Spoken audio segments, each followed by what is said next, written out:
सबक रोका गया है और मस्जिद में बिठाया गया है, तो जमा करने का मकसद ये है कि हर जुमेरात को आपसे असातिज़ा किराम कुछ इस्लाही बातें कर लें, ताकि जो हम इल्म दीन हासिल कर रहे हैं उसका फ़ायदा हमारी ज़िंदगियों में आ जाए, फ़ायदा हमें हासिल हो जाए।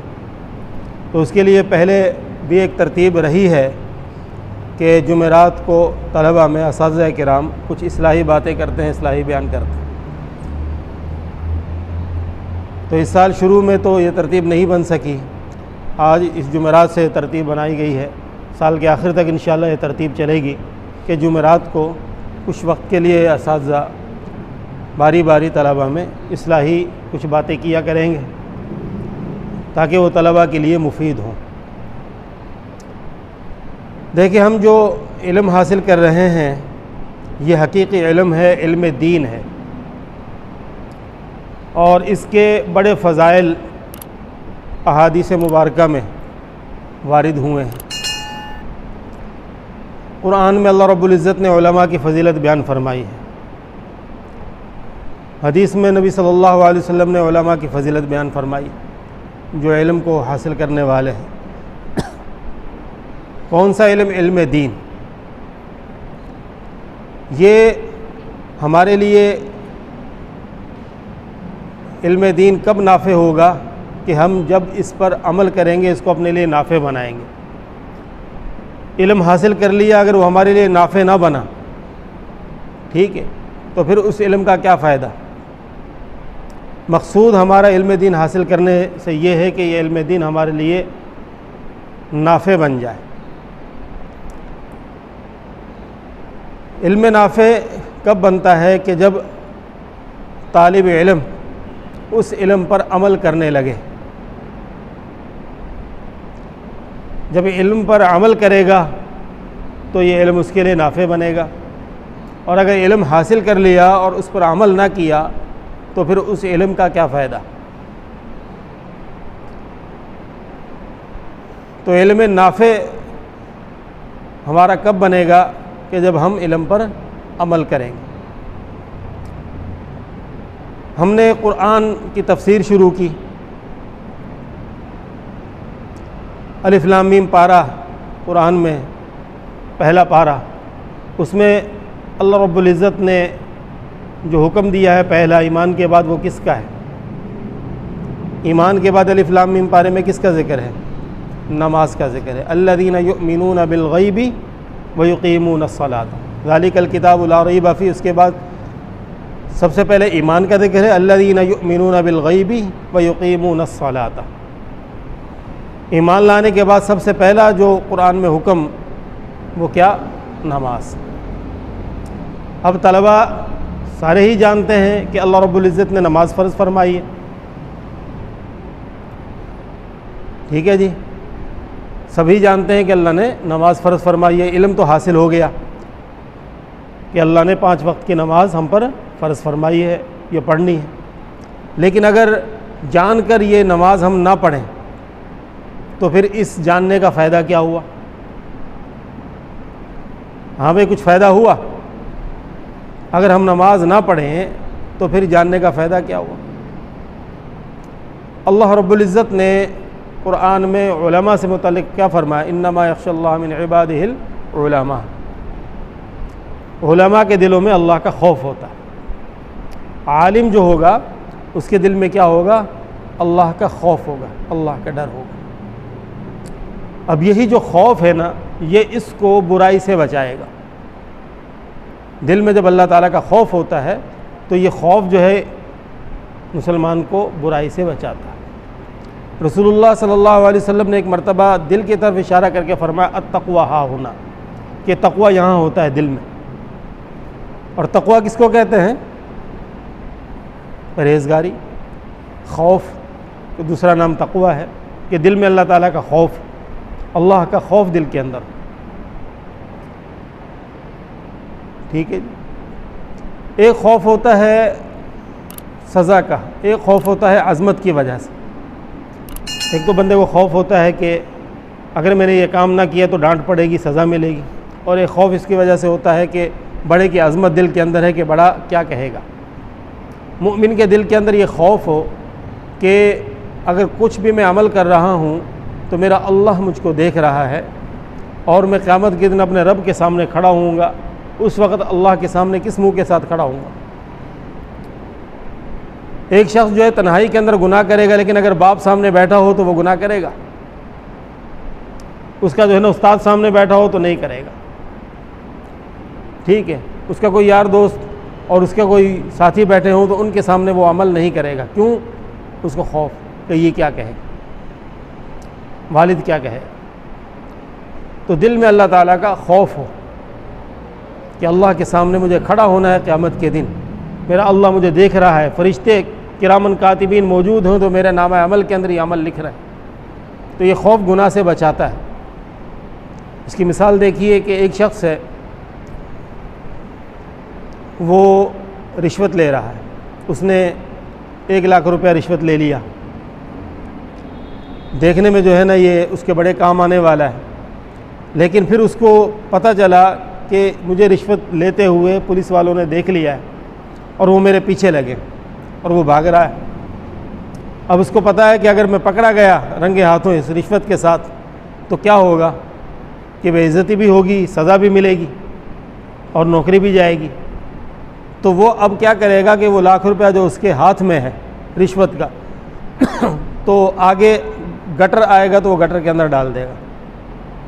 हालांकि ये कितनी कीमती इसके लिए चीज़ है, लेकिन उसको खौफ है कि अगर मैं इसके साथ पकड़ा गया तो नौकरी भी जाएगी, सज़ा भी मिलेगी और बेइज्जती भी होगी।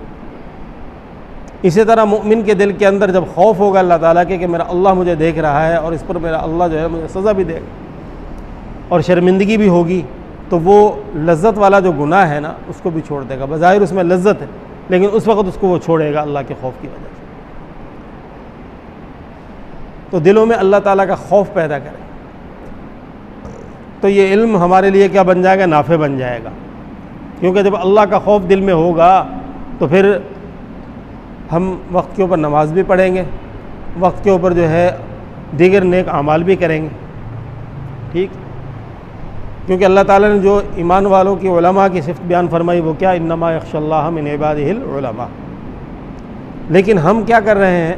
हम इल्म दीन तो हासिल कर रहे हैं, लेकिन दुनिया हमने सामने रखी है, दुनिया को हम तरजीह देते हैं।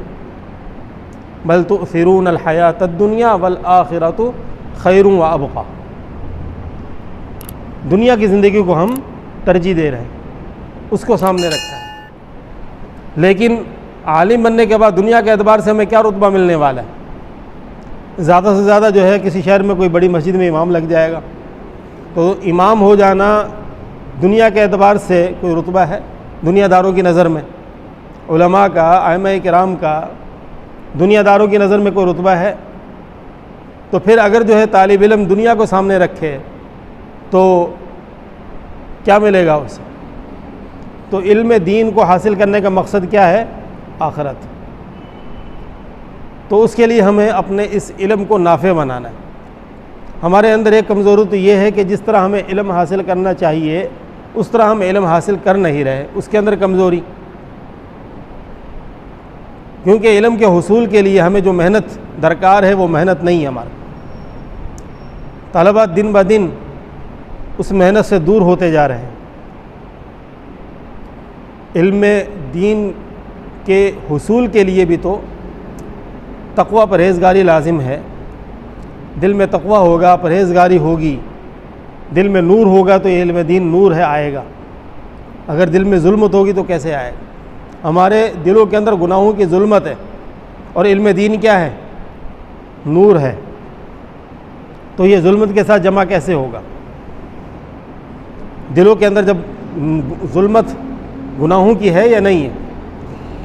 हदीस पाक आपने सुनी है या नहीं कि जिसमें आप सल्लल्लाहु अलैहि वसल्लम ने इरशाद फरमाया कि जब मोमिन कोई गुनाह करता है तो एक स्याह नुक्ता उसके दिल पर लगा दिया जाता है। अगर तौबा कर लेता है तो वो मिटा दिया जाता है, अगर तौबा नहीं करता वो लगा रहता है। फिर दूसरा गुनाह करता है तो दूसरा नुक्ता लगा दिया जाता है, तीसरा करता है तो तीसरा। यहाँ तक एक वक्त आता है कि अगर वो गुनाहों से तौबा नहीं करता तो उसका दिल स्याह हो जाता है।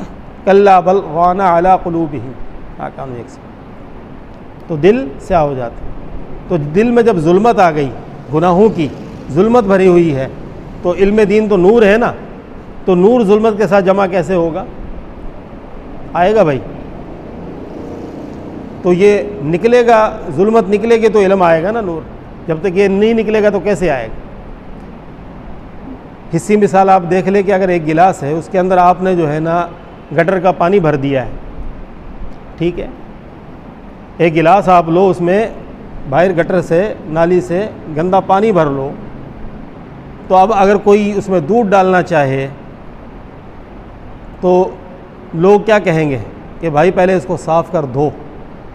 अगर आप जो है ना पौना गिलास या आधा गिलास गटर के पानी का भरा हुआ है, आपने नज़र आ रहा है देखने वालों को शीशे का गिलास है, आप ऊपर से दूध डालने लगोगे तो सारे क्या कहेंगे, भाई बेवकूफ़ है, पहले इस गिलास में से इस गंदगी को निकाल, इसको अच्छी तरह धो, साफ़ कर, फिर इसके अंदर दूध डाल। लेकिन अगर आप कहोगे नहीं जी मैंने तो ऐसे ही डालना है, तो कहेंगे निकम्मा आदमी, बेवकूफ़ है। कोई अक्लमंद कहेगा भाई? फिर अगर आप फिर भी ये करोगे, दूध उस पर डालने लगो, तो दूध डालते जाओ तो क्या हो जाएगा? सारा दूध ही ख़राब होगा, फासिद होगा। आप भर लो गिलास को, किसी काम का रहा वो भाई, काम आएगा दूध।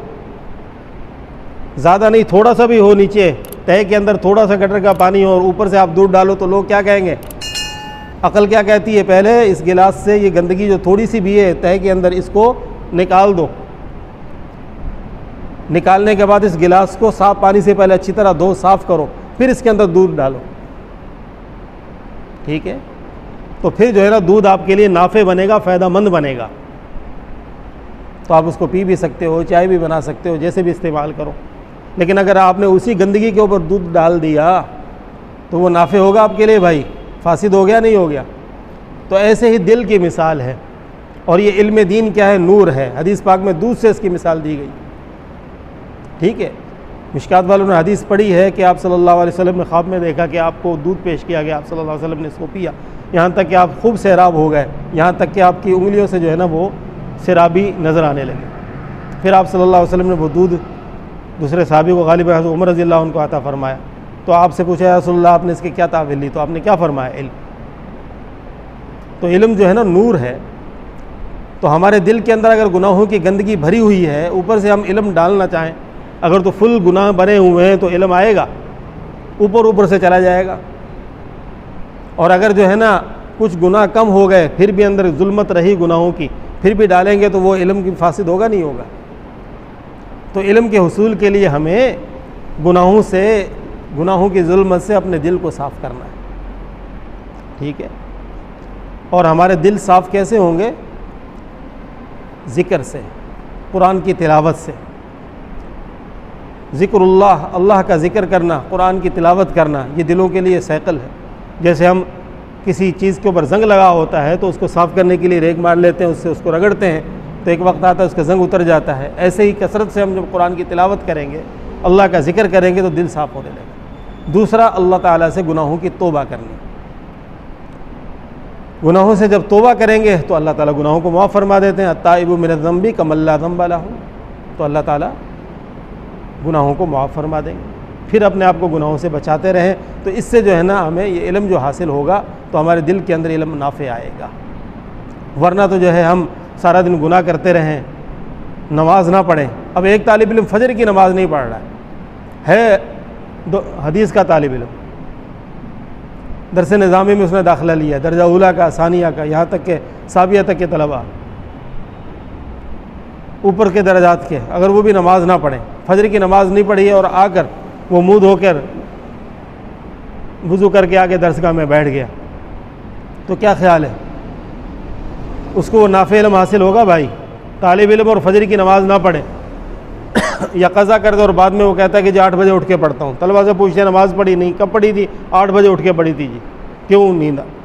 आपने ये मामूल क्यों बना लिया है भाई? मदरसे का तालिब इल्म हो और उसका फजर में उठने का मामूल ना हो, तो कितनी बड़े अफसोस की बात है। आज तलबा जो है ना नमाज की परवाह नहीं करते। नमाज का वक्त हो गया, तालिब इल्म जो है ना अपने काम में लगा है, मोबाइल में घुसा हुआ है, उसको फ़िक्र ही नहीं है कि नमाज़ आज़ान हो चुकी है। दूसरे अवामुन्नास, वो ठेला छोड़कर एक आदमी जो है ना नमाज के लिए जा रहा है, एक दुनियादार आदमी अपनी दुकान छोड़कर नमाज के लिए जा रहा है और तालिब इल्म फारिग है, घर में मौजूद है, कोई ख़ास काम नहीं है। होता है भी तलबा को कोई काम ऐसा जो नमाज से रोके। चलो अगर कोई काम भी करने निकलता है फारिग वक्त में, किसी दुकान पे बैठा है, तो उसका वालिद भाई रोकेगा उसको? अगर कोई कहता भी है कि मैं नमाज, आप बैठो मैं नमाज़ पढ़ता हूँ, तो आप क्या कहो? कोई नहीं रोकेगा आपको। तो कितने बड़ी अफसोस की बात है कि एक दुकानदार आदमी तो अपनी दुकान से नमाज के लिए जा रहा है, एक ठेले वाला अपने ठेले पे कपड़ा डाल के नमाज के लिए जा रहा है, और एक तालिब इल्म जो कुरान का तालिब इल्म है, हदीस का तालिब इल्म है, वो नमाज की परवाह ना करे, नमाज क़ज़ा कर दे या मस्जिद जाए ही ना। घर वाले कह रहे हों, वालदा कह रही हो, वालिद कह रहा हो कि नमाज़ पढ़ो, और उसको फ़िक्र ही ना हो, वो नमाज की फ़िक्र ना करे, तो फिर ये इल्म दीन हासिल करने का फ़ायदा क्या हुआ? नमाज किसने पढ़ी है? तो चंद होंगे जो हाथ उठाएंगे। तो आखिरी ये फ़िक्र क्यों नहीं है भाई? क्या उस्ताद आपको जो है ना घरों में आकर डंडे मार के उठाएंगे नमाज के लिए? नमाज आप किसके लिए पढ़ोगे? अगर आज ये नमाज की आदत नहीं बनी, फिर कब बनेगी? मदरसे में रहकर, माहौल में रह के आपने नमाज की आदत नहीं बनाई, तो फिर यहाँ से निकल कर जब दुनियादारी के माहौल में जाओगे तो वहाँ कैसे नमाज की आदत बनेगी भाई? तो तलबा जो है ना इल्म दीन हासिल करने के साथ साथ अपने अखलाक को दुरुस्त करें, आमाल को दुरुस्त करें। और इल्म के हुसूल के लिए अव्वल तो मैंने कहा कि हमें इल्म के हुसूल के लिए भी जो इल्म पहले तो हासिल हो, तो उसके लिए जो जिन आदाब की ज़रूरत है, जिस मेहनत की ज़रूरत है, अव्वल तो हमारे पास वही नहीं है। मोबाइल ने हमें बिगाड़ दिया है। ठीक है, मोबाइल की सारी चीज़ें हमें पता है, लेकिन दीन के लिए हमने क्या करना है, इल्म हासिल करने के लिए क्या करना है, वो कुछ फ़िक्र ही नहीं है। ना मेहनत है, ना अदब व एहतराम है। इल्म के हुसूल के लिए कितनी मेहनत की ज़रूरत है। आज तलबा में वो मेहनत है। उस्ताद बैठा है सामने तो पढ़ेंगे, उस्ताद नहीं है तो नहीं पढ़ रहे। दरसगाहों में अगर उस्ताद नहीं आया है, आपका घंटा खाली है, तो क्या आपके लिए वक्त फारिग है गपशप करने के लिए या पढ़ने के लिए? ये वक्त गनीमत नहीं है आपके लिए कि अगर उस्ताद नहीं आया है तो आप उसके सबक का मुताला कर लें, अगले दिन का मुताला कर लें, या पिछले जो असबाक पूरे हफ्ते के हुए हैं, आपको ये मौका मिला है, उसके अंदर आप पिछले असबाक को दोहरा लें। अक्सर ऐसा होता है कि जब उस्ताद दरसगाह में नहीं आया किसी मजबूरी की बिना पर, घंटा खाली है, तो तलबा या तो लेटे हुए होंगे, या जो है ना बाहर मस्जिद के सैन में घूम रहे होंगे, या बाहर जो है चाय पीने चले गए होंगे, दुकान पे गए होंगे, या फिर दरसगाह में बैठकर गपशप कर रहे होंगे। तो वक्त आपने ज़ाया कर दिया ना, ये दोबारा आएगा। हालांकि अगर उस्ताद दरसगाह में नहीं है, आपके पास ये वक्त है, या उस्ताद थोड़ी ताख़ीर से आ रहा है, तो आपके पास ये वक्त है, उस सबक का आपका मुताला कर लो, उस सबक को देख लो आप। अगर आपने मुताला पहले कर लिया है तो पिछले जो असबाक आपके पूरे हफ्ते में हुए हैं उनको दोहरा लो। तो वक्त को जो है ना ज़ाया तलबा करते हैं। और फिर मगरिब इशा के बाद तो पूछना ही क्या है, निगरान मौजूद है तो भी बैठे हुए जो है ना गपशप कर रहे हैं। निगरान मौजूद भी है फिर भी जो है ना नहीं पढ़ रहे, और अगर निगरान नहीं है फिर तो डंडी मार के जो है ना गायब हो रहे हैं। तो मगरिब इशा के बाद का जो आपका वक्त है ये तकरार मुताला का है, इसमें आप तकरार करो, मुताला कर लो। ऐसे तो ये आपको नहीं बिठा दिया है। आपकी जो हाज़िरी हो रही है मगरिब के बाद, इशा के बाद, जो वक्त आपको दिया जा रहा है, किस लिए दिया जा रहा है? गपशप करने के लिए। अक्सर तलबा की शिकायत आती है कि वो जो है ना मगरिब के बाद, इशा के बाद या आते नहीं हैं, अगर आ जाते हैं तो बाज़ पढ़ रहे होते हैं और बाज़ उसमें गपशप में मशगूल होते हैं। तो इसके लिए तो आपको नहीं बिठाया है। तो अगले दिन जो आपका सबक होना है, जो छोटे दर्जात के तलबा हैं वो अपना वो सबक याद करें, जो सबक आपको आज पढ़ा है आपने, तकरार करें। तकरार वाला सबक नहीं है तो उसको याद करें। जो बड़े दर्जात के तलबा हैं वो अपना तकरार करें, अगले सबक का मुताला करें।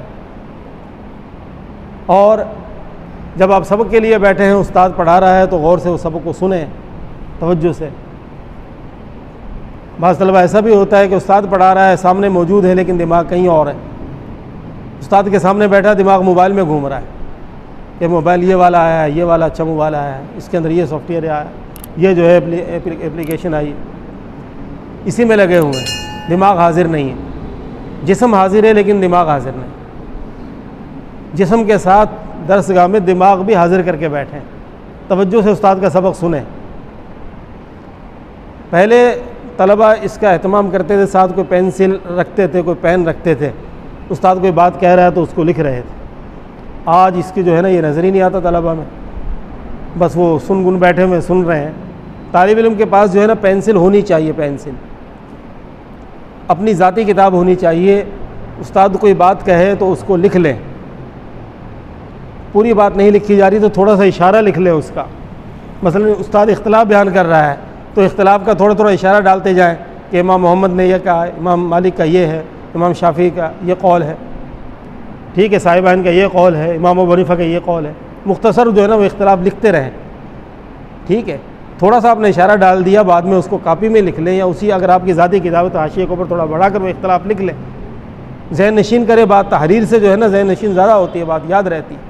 तलबा के अंदर जो है ना ये बात रही नहीं कि आपने साथ कोई पेन या पेंसिल रखें, और जो है उस्ताद जो बातें कह रहा है उसको तहरीर में ले आएँ। ताज़ा ताज़ा बात जो है ना याद होती है ना, आप उसको तहरीर में ले आएंगे, बाद में याद रहेगी। अगर भूल भी गए तो आपके पास वो होगा, तो आपको कुछ ना कुछ उससे ना इशारा मिलेगा कि उस्ताद ने यहाँ पे कोई बात बताई थी, तो उस्ताद से आप पूछ भी सकते हो, उस इबारत पे निशान लगा सकते हो कि उस्ताद जी आपने यहाँ पे ये मसला बताया था, ये इख्तिलाफ बताया था, मैं भूल गया, ज़रा दोबारा बता दें। तो ज़रा आप तवज्जो तो दें ना। आज उस्ताद के सामने बैठ के तलबा की तवज्जो नहीं है सबक में,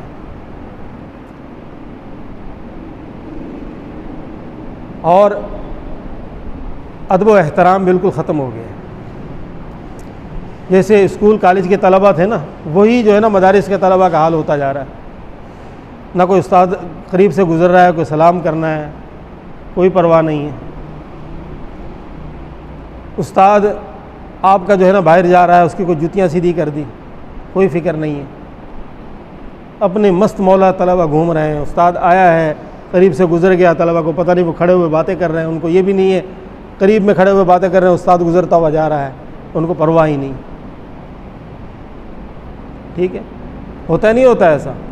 चलो कोई बड़ा उस्ताद है, नाज़िम तालिबात जो गुज़रा है, तो उसको डर है कि जो है ना देख लिया तो जो है ना अब कहीं ऐसा ना हो कि मेरी रुख़सत मंजूर ना हो, या जो है ना कहीं जो है ना कोई डांट ना पड़ जाए, तो डर की वजह से जो है ना इधर उधर हो जाते हैं। दीगर असातिज़ा गुज़रते हैं तो तलबा को फ़िक्र ही नहीं है। यहाँ जो है टोली बनाकर चार बातें कर रहे हैं, उस्ताद गुज़र रहा है तो उनको परवाह ही नहीं है, खड़े हुए मज़े से। उस्ताद आया, उसको सलाम दुआ, वो तो बिल्कुल मफकूद हो गया कि कोई सलाम करे, दुआ करे। पहले उस्ताद निकलते तो तलबा जो है ना उनको जुतियाँ सीधा करते, उठाते थे। ये खिदमत नहीं है असातिज़ा की। आप अपने उस्ताद से पूछ लें, कभी तो पूछ लिया करें कि उस्ताद जी कोई खिदमत हो, घर के कोई काम हो तो आप मुझे कह दिया करें। असातिज़ा सब आपसे करवाएंगे, आपका घर कहाँ है, उनका कहाँ है। अगर कोई उस्ताद आपका है, अपने उस्ताद से पूछ लिया कि उस्ताद जी मैं आपकी खिदमत के लिए जो है तैयार हूँ, आपको कोई काम हो घर का तो आप जो है ना मुझे बताएं, मैं आपका घर का काम कर दूँगा। बाहर से कुछ लाना है, कोई सौदा लाना है, कुछ लाना है, कोई खिदमत आपने मुझसे लेनी है, मैं तैयार हूँ। मदरसे के अंदर कोई खिदमत है, उस्ताद जी आप बताएं। उस्ताद कराएगा नहीं, लेकिन उसका दिल तो खुश होगा ना कि तालिब इल्म ने पूछा है। दिल तो खुश होगा ना उस्ताद का। तब उस्ताद का दिल खुश होगा तो वो दुआ नहीं देगा आपको। अगर उस्ताद ने खिदमत करा ली, आपसे कह दिया कि ये काम कर देना, तो आपने कर दिया, तो खिदमत का सवाब नहीं मिलेगा। तो इससे जो है ना आपके लिए इल्म के दरवाजे नहीं खुलेंगे। तो असातिज़ा का एहतराम, उस्ताद आए तो उनसे जो है ना सलाम करें अदब व एहतराम के साथ। असातिज़ा की खिदमत का जज्बा अपने अंदर पैदा करें। किसी भी दर्जे का उस्ताद है, छोटे दर्जात के हैं, बड़े दर्जात के असातिज़ा हैं, अपने असातिज़ा की खिदमत का जज्बा पैदा करें अपने अंदर। और दिलों के अंदर जो है ना असातिज़ा का से बाहर गया, दूसरे इलाके के अंदर इल्म हासिल करने के लिए पहुंचा, तो जब वो वहाँ पहुंचा, इल्म के हुसूल के लिए बैठा, हालांकि अपने इलाक़ा का ज़हीन तालिब इल्म था, लेकिन वहाँ उससे कुछ याद ही ना हो, कुछ समझ में ही ना आए। वो परेशान कि क्या हो गया, दरसगाह में बैठा है, कुछ याद ही नहीं हो रहा है, कुछ समझ में ही नहीं आ रहा है। फिर उसने गौर व फिक्र किया कि मैंने किसी उस्ताद को तो नाराज़ नहीं कर दिया। मालूम किया, अपने अंदर गौर व फिक्र किया, तो गौर व फिक्र करने से पता चला कि तमाम असातिज़ा से वो मिल कर आया है। सिर्फ़ एक उस्ताद थे जो छोटे दर्जात के थे, उन्होंने कोई छोटी किताब पढ़ाई थी, हिफ्ज़ के अंदर पढ़ाया था, उनसे मुलाकात रह गई थी, उनसे नहीं मिल गया। तो फिर जो है ना उन उस्ताद को ख़त लिखा और ख़त के अंदर उनसे माफ़ी मांगी कि मैं आपसे मिलकर नहीं आ सका। तो फिर जो है उन उस्ताद ने जो है ना उनके ख़त का जवाब दिया, या गालिबन वो ख़ुद वहाँ मिलने के लिए गए, अपने इलाके में लौटे, फिर उनसे मुलाकात किया, ख़त लिखा मुझे कुछ। तो उस उस्ताद ने जवाब में लिखा, मुआफ़ी कर दिया और कहा कि मेरे दिल के अंदर ये बात आई थी कि शायद जो है ना आप मुझे छोटा समझकर मुझसे मिलकर नहीं गए। उनका कोई उज़र था जिसकी वजह से मुलाकात नहीं हो सकी थी। और जब उसने माफ़ी मांग ली उस्ताद से, तो उसके बाद जो है ना फिर उसके लिए इल्म के दरवाज़े खुल गए। फिर जो है ना उसको याद भी होने लगा सबक और समझ में भी आने लगा। तो इतनी सी बात के ऊपर देखो कितना नुकसान हो रहा था। तो असातिज़ा का अदब एहतराम हो, खिदमत का जज्बा हो, दरसगाह के अंदर हम अदब एहतराम से बैठें। जो किताबें हैं उनका भी अदब एहतराम, उलमा ने लिखा है कि जो हमारे पास किताबें हैं उनका भी हमने अदब करना है, उनको भी अदब के साथ रखना है। जो हमारे तिपाइयाँ हैं जिन पर रख कर हम कुरान और हदीस की किताबें रखते हैं, उनका भी अदब एहतराम है, उनको भी तरतीब से अदब से रखना है। फेंकना नहीं है कि गए और जो है ना तिपाइयों को ऐसे फेंक के चले गए, यहाँ तक कि उनके भी अदब की ज़रूरत है। उलमा ने यहाँ तक लिखा कि जो सादा कागज़ होता है जिस पर कुछ लिखा हुआ नहीं है, उसका भी अदब करना है, उसको भी नहीं फेंकना, क्योंकि वो भी आला इल्म है। कापी का सादा वर्क है, कागज़ है, उसको भी जो है ना उसकी भी बेअदबी नहीं करनी है। आपने उसको फाड़ के जो है ना गटर के पास फेंक दिया, नहीं, उसका भी अदब आपको करना है।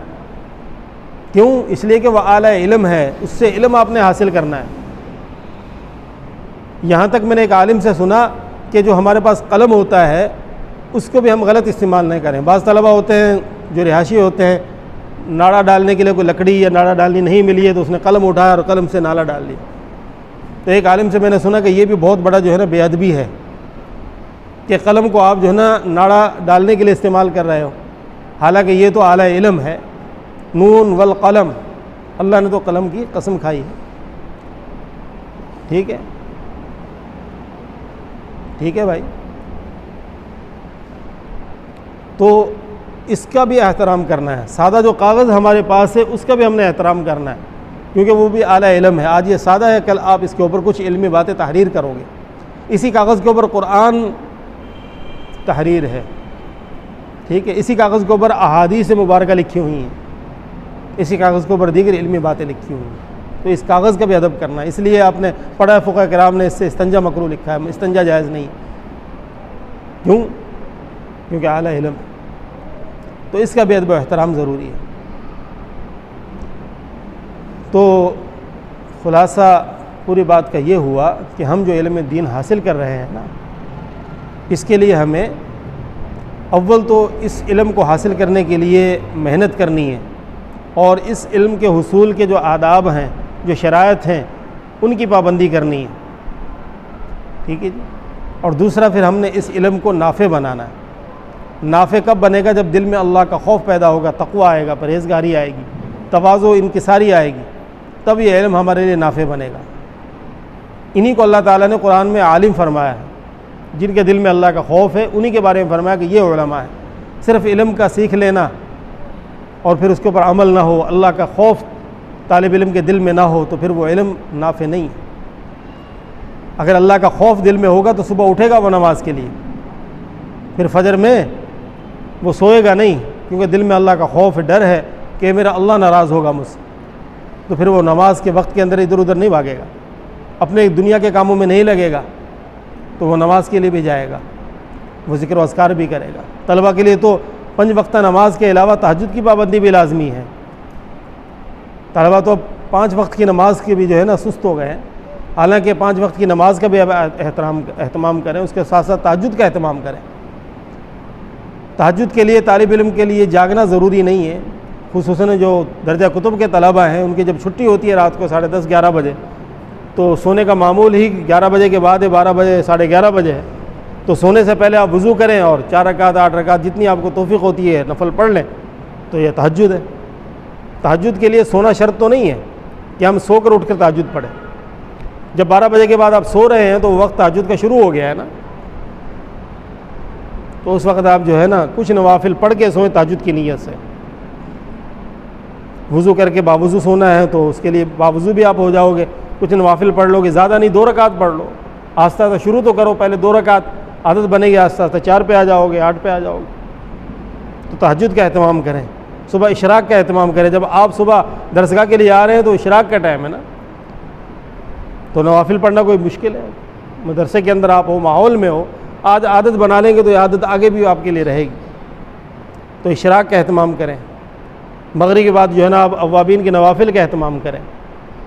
तो उसके आपने 2 रकात सुन्नत मुअक्कदा पढ़ ली, उसके साथ 2 नफल पढ़ लिए, 2 और पढ़ लो, 6 रकातें हो गई, तो ये अव्वाबीन हो आपके हो गए। मगरिब के बाद 6 रकातें पढ़ना सलातुल अव्वाबीन है ना, तो 2 रकात सुन्नत मुअक्कदा, 2 नफल, उसके बाद फिर मज़ीद साथ में 2 नफल, तो 6 रकातें आपकी अव्वाबीन की हो जाएंगी। तो जब आप नवाफिल का एहतमाम करेंगे तो अल्लाह ताला आपके लिए इल्म का नूर आपके सीनों में दाखिल करेगा, क्योंकि फिर दिल जो है अल्लाह के ज़िक्र से, नेक आमाल से साफ़ होते जाएंगे, जुल्मत निकलती जाएगी तो नूर आता जाएगा। अमल करेंगे भाई। नमाज़ों का तो वादा करें कि जो है ना आप नमाज नहीं छोड़ेंगे।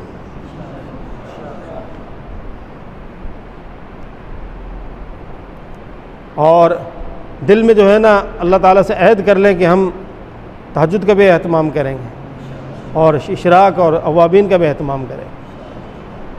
अल्लाह जज़ा खैर अता फरमाए। अब जो है अल्लाह व निअमल वकील, निअमल मौला व निअमन नसीर, हस्बी